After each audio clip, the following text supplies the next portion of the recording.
Do you remember the German I just remember them being marched down to church on a Sunday morning. Yeah. The bottom of house. You knew the Germans were here, didn't you, in the camp? Yes. But we weren't. Italians had gone home. Then it was the German prisoners. Yes. I was a paratrooper. I was in Russia for 3 years. I was at Arnhem. I was at the Ardennes in 1945. I got captured by the Americans in Germany.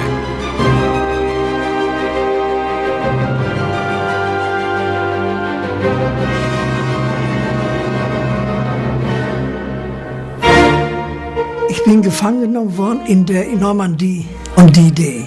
Ich kam aus einem Bunker raus und I had to make so. Und sie brachten uns alle zur Küste an die See. I was captured by the Americans in a town called Schifferstadt near the Rhine. We were hundreds, thousands of prisoners, and from there to Cherbourg, and from there we were taken to America, to New York, where we arrived on the 8th of May 1945.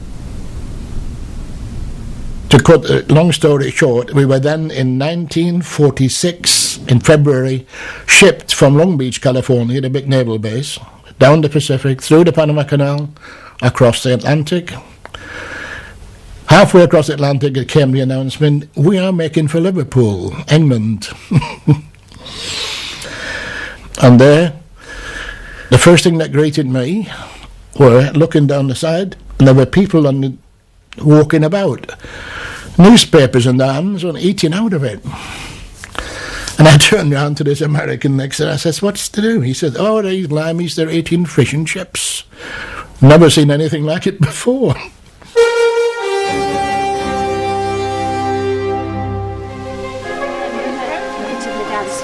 At the end of the Second World War, British civilians came face to face with their former enemy for the first time.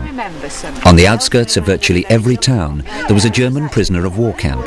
Now each side gradually had to come to terms with the other. Oh, well, that's what the photograph says. And what was his name? Eric. By 1946, there were 400,000 German POWs in Britain.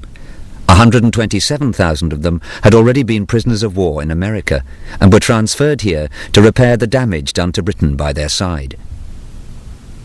From D-Day onwards, they trooped into the reception centres, thousands at a time, to be screened and processed, the dishevelled remains of a once victorious army. To cope with the numbers, the most unlikely places became reception centres. I arrived a fortnight later at Kempton Racecourse, near London, isn't it? It is. I only stayed there 3 or 4 days. What I do remember, having a medical examination, being deloused, and filling out forms and so on. They knew more about us than we did ourselves, to be quite honest. At Altrincham, you were given big sheets of papers with answers, give your answers to this, that and the other, I can't just remember exactly what was on it. And then you were graded, sort of white, grey or black. White means you were completely anti-Nazi. Grey was you were half-half. Black where you were completely Nazi, yeah. My grade came out as grey. For what reason, I don't know. But the questions that were on the things were, what did you think of Hitler and so on? Well, naturally, you gave your own opinion. I said, well, after his early success, everybody followed him and so on. Now, whether I got a grade because I said that, I don't know. But anyway, that's water under the bridge now, isn't it? British policy was to denazify and re-educate the POWs before sending them home. In overall charge of re-education in the camps was Henry Falk, a Scottish grammar school master who'd been an intelligence officer in the war and spoke fluent German. At 96, he still vividly remembers their state of mind at the time. To the Germans of those days, Nazism, patriotism, and being a German were one solid fact. You were born a German, therefore you were born a National Socialist. Their world had broken up. They had been taught by Hitler to look upon his reign as a 1,000-year empire. They believed in Hitler. He was to them a knight in shining armour who was going to make the world a better place. They believed that. Well, you just couldn't digest it, what it meant, because to me Hitler was something firmly placed, without Hitler, what was Germany? And we had lost the war, and we knew that Germany was now occupied, that the armies, the Red Army and the American Army had met on the River Elbe, and what is happening to our loved ones. So it was a kind of hopelessness. No one wanted to talk about it. When I became a POW, I was on one hand very glad the war had finished.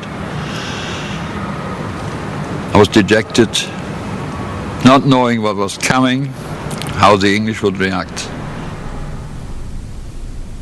For the first 6 months after the war, Britain was occupied in getting rid of war psychosis, and Germans were still dreadful, man-eating Nazis. The second 6 months, the softening process had progressed far enough that the British were saying behind their hands, poor devils, wouldn't like to be in his shoes. They very quickly have sympathy for the underdog. Cheer up, mate, it could be worse. From the reception centres, the POWs were dispatched to camps throughout Britain, 1,500 in all. Army barracks, country houses, disused factories, and in Lancashire, even old mills in the cotton towns. Hans Valentin was sent to one of these. Barbed wire, it was really grim. Now, I believe there were some people that were interned in there that was really the Nazi style of things, But I only spent 2 nights there, and then we were transferred to the satellite camp at Stanhill. Stanhill Camp lay on the moors above the small Lancashire town of Oswaldtwistle, 5 miles from Blackburn. So we arrived in March, probably about end of March, April 46. The Italians had left, I don't know whether a week or a fortnight before us, so we were given some time to bring the camp up to scratch, if you will. And then we also went and cut some turf to put around it huts as a sort of a garden effect. The people of Oswaldtwistle soon got used to seeing the men, their former enemies, being marched about the town in work parties. Some people were hostile, but by 1946 most were not. Ernest Neild had just been demobbed from the RAF. I don't know. I didn't feel any animosity towards them at all, really. I just, as I say, the war was over, finished. Like the end of the game, you can't go on. You can't go on like that. Kind of living like that. You've got to go forward. Hopefully. They didn't want to go to war any more than we did. Perhaps some of the Nazis did, I'll grant you that. But the ordinary people did not want to go to war any more than we did. The ordinary people of Oswaldtwistle were typical of most people in post-war Britain. Food and clothing were rationed. Queuing and making do were part of everyday life, to be put up with as cheerfully as possible. Most people worked at the local mill. The church and Sunday school outings were at the heart of social life. At the heart of that was the amiable figure of the Methodist minister of Mount